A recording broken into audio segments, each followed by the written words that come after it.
prostě nejlepší, ozdoba přístřeší, jsi prostě nejlepší, lepší než já.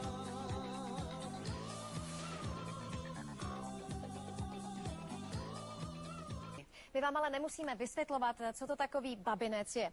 Pokud by se ale k televizní obrazovce zatoulal nějaký ten mužský, pak je dobré vysvětlit, co to babinec je. No co to je? Je to vždycky svátek, je to legrace, relax, pohoda, terapie, mnohdy i psychologická poradna. A taky to může být divoký taneční večírek. Někdy se babinec zvrhne v módní přehlídku, to když hostitelka otevře skříně a začne se probírat a zkoušet šatník. Babinec může být také ochutnávka kulinářského umění. No ale vždycky je to divoký diskusní kroužek, přičemž témata jsou opravdu pestrá.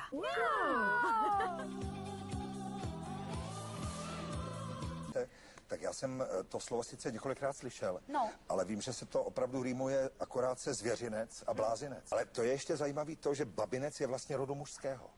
Nicméně nemá vzor v českém pravopise. Wow.